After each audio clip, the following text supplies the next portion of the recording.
నిర్గమాకాండం 20వ అధ్యాయం 2వ వచనం. నీ దేవుడైన యెహోవాను నేనే, నేను తప్ప నీకు వేరొక దేవుడు ఉండకూడదు. పైన ఆకాశం అందే కానీ కింద భూమి అందే కానీ దేని రూపమైన నువ్వు చేసుకొనకూడదు. నీ దేవుడైన యెహోవా నామమును వ్యర్థముగా ఉచ్చరింపకూడదు. 4వ ఆజ్ఞ. నీ దేవుడైన విశ్రాంతి దినమును పరిశుద్ధంగా ఆచరించుటకు జ్ఞాపకం ఉంచుకొనుము. 5వ ఆజ్ఞ. నీ దేవుడైన యెహోవా నీకు అనుగ్రహించిన దేశంలో నీవు దీర్ఘాయుష్మంతుడగునట్లు నీ తండ్రిని నీ తల్లిని సన్మానించుము. 6వ ఆజ్ఞ. వ్యభిచరింపకూడదు. 7వ ఆజ్ఞ. దొంగలింపకూడదు. 8వ ఆజ్ఞ. నరహత్య చేయకూడదు. 9వ ఆజ్ఞ. నీ పొరుగువాని తగు దేనినైనా ఆశింపకూడదు. 10వ ఆజ్ఞ. నీ పొరుగువాని మీద అబద్ధ సాక్ష్యములు పలకూడదు. బుడేసు మహారాజుకి దేవునికి మహిమ కలుగును గాక. మత్తయి సువార్త 5వ అధ్యాయం 3వ వచనం. ధన్యతలు దుఃఖపడవారు ధన్యులు, వారు ఓదార్చబడుదురు. సాత్వికులు ధన్యులు, వారు భూలోకను స్వతంత్రించుకుందురు. నీతి కొరకు ఆకలి తప్పుగల వారు ధన్యులు, వారు తృప్తిపరచబడుదురు. కనికరం గల వారు ధన్యులు, వారు కనికరం పొందుదురు. హృదయ శుద్ధి గల వారు ధన్యులు, వారు దేవుని చూచెదరు. సమాధాన పరచువారు ధన్యులు, వారు దేవుని కుమారులు అనబడుదురు.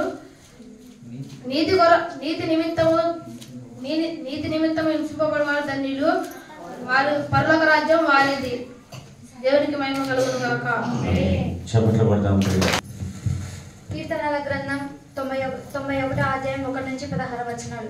మహోన్నతుని చాటున నివసించేవాడు, సర్వశక్తి నీడను విశ్రమించేవాడు. ఆయనే నాకు ఆశ్రయము, నా కోట, నేను నమ్ముకున్న నా దేవుడు, నేను యెహోవాను గురించి చెప్పుచున్నాను. వేడగాని ఊరిలో నుండి ఆయన నిన్ను విడిపించును, నాశనకరమైన తెగులు రాకుండా నిన్ను రక్షించును. రాత్రి వేళ కలుగు భయముకైనను, పగటి వేళ ఎగురు బాణముకైనను, చీకటిలో సంచరించు తెగులుకైనను, మధ్యాహ్నం ముందు పాడుచే రోగముకైనను నీవు భయపడకుదువు. నీ ప్రక్కన 1000 మంది పడినను, నీ కుడి పక్కన 10,000 మంది కూలినను అపాయం నీ యొద్దకు రాదు. నీవు కనులారా చూచుచుండగా భక్తిహీనులకు ప్రతిఫలము కలుగును. యెహోవా నీవే నా ఆశ్రయమని, నీవు మహోన్నతుడైన దేవుని నీకు నివాస స్థలముగా చేసుకుని ఉన్నావు. నీకు అపాయం ఏమీ రాదు, ఏ తెగులును గిడారమును సమీపించదు. నీ మార్గములన్నిటిలో నిన్ను కాపాడుటకు ఆయన నిన్ను గూర్చి తమ దూతలకు ఆజ్ఞాపించును. నీ పాదములకు రాయి తగులకుండా వారు నిన్ను తమ చేతుల మీద ఎత్తి పట్టుకొందురు. నీవు సింహములను, నాగుపాములను తొక్కెదవు, కొదుమ సింహములను, భుజంగములను అనగదొరకదవు. అతడు నన్ను ప్రేమించుచున్నాడు గనుక నేను అతన్ని తప్పించెదను. అతడు నా నామం నెరిగినవాడు గనుక నేను అతన్ని తృప్తిపరచెదను. అతడు నాకు మొరపెట్టగా నేను అతన్ని గణపరచెదను. నా రక్షణ శ్రమలలో నేను అతనికి తోడయ్యుందును. అతన్ని విడిపించి అతన్ని గొప్ప చేసెను. దీర్ఘాయువు చేత అతన్ని తృప్తిపరచెదను. నా రక్షణ అతనికి చూపించెను. అందరికీ మరణాత. ఇటు అవకాశం ఇచ్చిన దైవజనులకు మరణాత. గలతీయులు రాసిన పత్రిక 5వ అధ్యాయం 22వ వచనం. ఆత్మఫలాలు ప్రేమ, సంతోషం, సమాధానం, దీర్ఘశాంతం, దయాలత్వం, మంచితనం, సాత్వికం, విశ్వాసం, ఆశ నిగ్రహం. అందరికీ మరణాత. చప్పట్లు కొడదాం. అజయ్ కుమారుని దేవుడు ఆశీర్వదించును గాక. దేవునికి మహిమ కలుగును గాక. కీర్తనల గ్రంథం 23వ అధ్యాయం 1వ వచనం. యెహోవా నా కాపరి, నాకు లేమి కలగదు.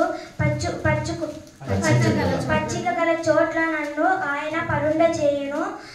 శాంతికరమైన జనముల యందు నన్ను నడిపించుచున్నాడు. అందరికీ మరణాత.